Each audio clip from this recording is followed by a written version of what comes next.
Hi friends, welcome to 4th English grammar class.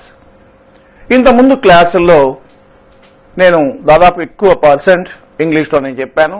కొందరు అడిగినటువంటి దాని ప్రకారంగా తెలుగులో కూడా చెప్తే ఉపయోగంగా ఉంటుంది అన్నారు. కాబట్టి మరి తెలుగును కూడా ఉపయోగించుకొని 50%, that means బైలింగ్వియల్.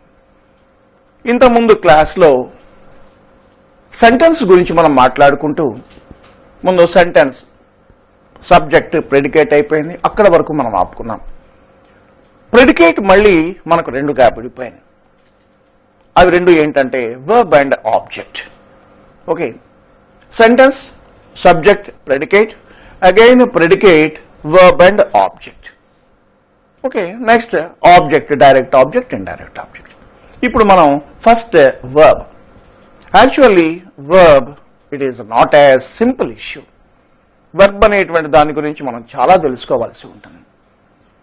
Here in this course ఇప్పుడు మనం చెప్పుకునే సమయంలో I use the word verb minimum 3, maximum 4 times. Okay, minimum 3 times. Just here I introduce what is verb. Verb అంటే ఏంటో మనం తెలుసుకుందాం. ఎస్, జనరల్లీ వర్బ్ అంటున్నాగానే ఏమంటారంటే a verb is a word used to say about action of the subject. Subject means doer of action. అంటే subject చేసేటువంటి పనిని తెలియచేసేది మనం వెర్బ్ అని మనం చెప్పుకున్నాం. ఓకే, అయితే ఇక్కడ ఒక చిన్న సమస్య వస్తుంది. పని means work, work means action. ఒక సెంటెన్స్ లో యాక్షన్ ఉన్నట్లయితే దాంట్లో వర్క్ ఉంటుంది, వర్క్ ఉన్నట్లయితే అందులో వెర్బ్ ఉంటుంది, వెర్బ్ ఉన్నట్లయితే సెంటెన్స్ మనకు ఉపయోగకరంగా ఉంటుంది. సరే, ఇప్పుడు మనం మామూలుగా చూసినట్లయితే he gave her a pen అనుకున్నాం. అందులో గేవ్ అంటే అతను ఆమెకు పెన్ ఇచ్చాడు. అక్కడ ఇవ్వడం అనేటువంటి వర్క్ జరిగింది కాబట్టి అక్కడ మనకి ఈ గేవ్ అనేటువంటిది వెర్బ్ గా మనం చెప్పుకుంటాం. ఇప్పుడు మీకు ఇంకో సెంటెన్స్ ఇస్తాను. Okay, one more sentence. He has a pen. What is that? He has a pen. ఇందులో ఆ హీ అనేటువంటి సబ్జెక్ట్ ఏమీ పని చేయలేదు. అలాంటప్పుడు అందులో వర్క్ ఏమి లేదు. When there is no action there is no work. When there is no work there is no verb. When there is no verb, right, that sentence is a dead sentence. అది దేనికి ఉపయోగపడిన sentence.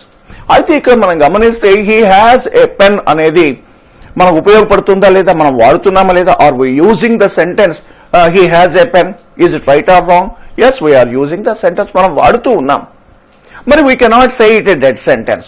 మీలో ఎవరన్నా కూడా ఏమండి మీరు ఇన్ని చెప్తున్నారు కదా, ఇన్ని మాటలు అంటున్నారు కదా, give 1 or 2 examples for a dead sentence అన్నట్లయితే it's not possible.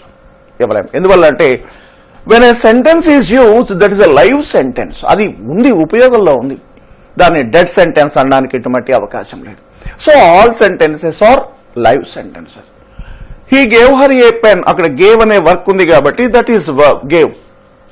He has a pen అనే దాంట్లో మనకు లేదు, వర్క్ ఏమి లేదు, కాబట్టి ఆ సెంటెన్స్ లో వర్బ్ లేనట్లేనా అంటే ఇప్పుడు మనం చూడాల్సింది ఏంటంటే బ్యాక్ టు ద డెఫినేషన్. దీని verb definition. What is the definition? A verb is a word used to say about action of the subject అని రాశాం. ఇక్కడ మనం కొంచెం చేంజ్ చేసుకోవాలి. used to say about action or condition of the subject.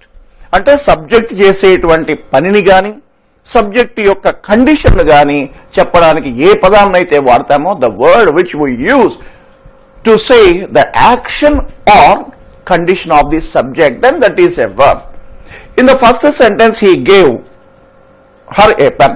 అక్కడ gave అనే verb ఉంది కాబట్టి direct గా యాక్షన్ ఉంది, వర్క్ ఉంది కాబట్టి that is gave is a verb. Everybody knows, అందరికి తెలుసు. సెకండ్ దాంట్లో ఏముంది, అక్కడ హీ హ్యాజ్ ఏ పెన్. అక్కడ హ్యాస్ అనేటువంటిది ఉంది. అంటే ఇక్కడ హీ యొక్క కండిషన్, పొజిషన్ తెలియజేస్తాను. కంఫర్టబుల్.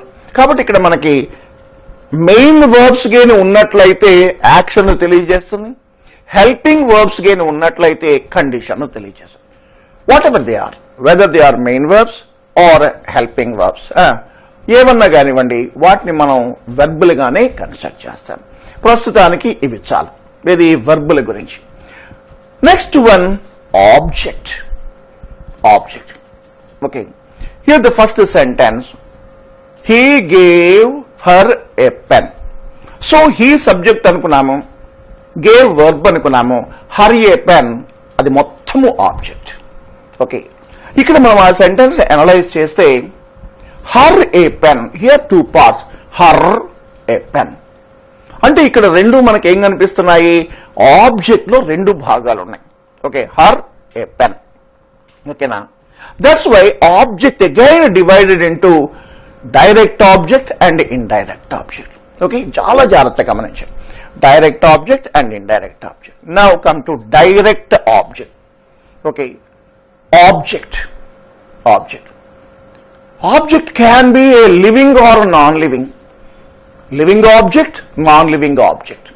Okay, direct object ఏమై ఉండాలి, either a living or a non-living. అది లివింగ్ అయి ఉండొచ్చు, నాన్ లివింగ్ అయి ఉండొచ్చు అనా. అయితే ఇక్కడ another main character, whenever we call an object a direct object, that object must come from the hands of the subject. అది ఎక్కడో దొరికితే దాని డైరెక్ట్ ఆబ్జెక్ట్ అనకూడదు, మనం వెళ్ళి కొనుక్కొచ్చుకుంటే దాని డైరెక్ట్ ఆబ్జెక్ట్ అనకూడదు. అది అక్కడ ఎవరో ఒక డూయర్ ఆఫ్ యాక్షన్ ఉండాలి, ఆ యాక్షన్ ఆ వ్యక్తి దగ్గర నుంచి మనకు రావాలి. సో డైరెక్ట్ ఆబ్జెక్ట్ రాకముందు అది ఎవరి దగ్గర ఉంటుంది, సబ్జెక్ట్ దగ్గర ఉంటుంది. సబ్జెక్ట్ దగ్గర నుంచి బయటికి ఎప్పుడైతే వస్తుందో that is what we call direct object. Okay, మీరు అనుకోవచ్చు ఒకవేళ ఎవరు ఇవ్వలేదు మనకు అక్కడ దొరికింది, then it is only object, that's all.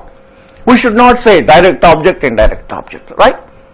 ఒక దొరికింది లేదా మీరు కొనుక్కొచ్చుకున్నారు, మీరు ఎక్కడ తెచ్చుకున్నారు, then you simply say it an object. ఓకేనా, ఎప్పుడైతే అది సబ్జెక్ట్ చేతిలో ఉండి అది ఇప్పుడు బయటికైతే వచ్చిందో, from the position, from the hands of subject వస్తే, then we call it direct object. అది కంఫర్టబుల్. ఇప్పుడు ఇక్కడ సెంటెన్స్ చూస్తే, he gave her a pen. Okay, he ఏమి గేవాడు, పెన్ను గేవాడు. అంటే బిఫోర్ గివింగ్ అది ఎవరి చేతిలో ఉంది, సబ్జెక్ట్ చేతిలో. అందువల్లనే మనం ఇక్కడ ఏ పెన్ను ఏమన్నాము, direct object. Are comfortable, right? Last word, indirect object. We can very simply define indirect object. Indirect object చాలా సులభంగా మనం చెప్పుకోవచ్చు. ఏంటంటే, receiver of direct object is called indirect object. ఎవరైతే డైరెక్ట్ ఆబ్జెక్ట్ ని తీసుకుంటారో వాళ్ళను ఇండైరెక్ట్ ఆబ్జెక్ట్ అని పిలవచ్చు. ఓకే, మీకు ముందే చెప్పాను, direct object either living or non living ఏదన్నా అయి ఉండొచ్చు, negative or positive, whatever it is. దాన్ని ఎవరైతే రిసీవ్ చేసుకుంటారో వాళ్ళని మనం ఇండైరెక్ట్ ఆబ్జెక్ట్ అని పిలుస్తాం. Here indirect object must be A living thing.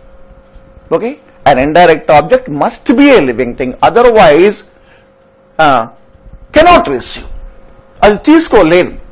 For example, మనకి ఇక్కడ ఎదురుగా ఒక చైర్ ఉంది, చైర్ ఇది తీసుకో అని మనం ఏం అడిగితే చైర్ తీసుకుంటుందా, తీసుకోలేదు, రైట్?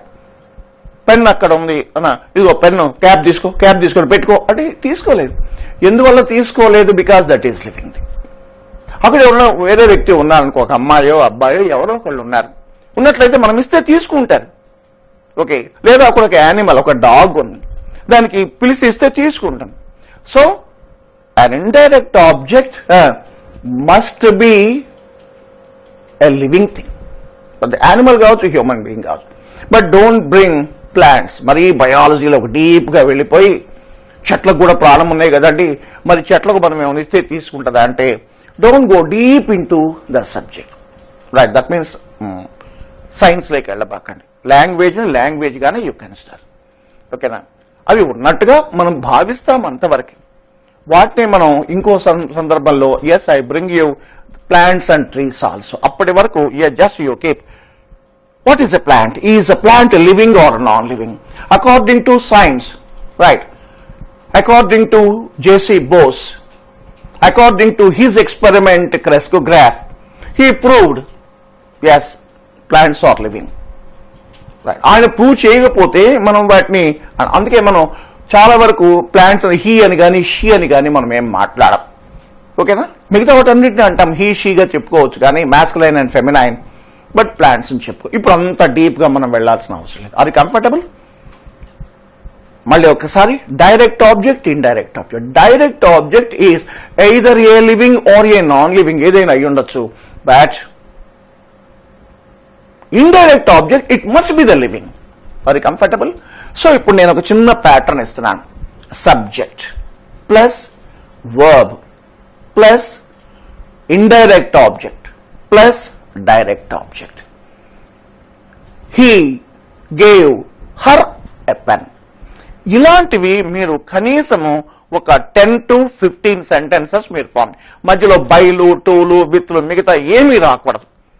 సబ్జెక్ట్ ఉండాలి, వెర్బ్ ఉండాలి, ఇండైరెక్ట్ ఆబ్జెక్ట్ ఉండాలి, direct object, then full stop. ఇప్పుడు మీరు ఒక డౌట్ రైజ్ చేయొచ్చు.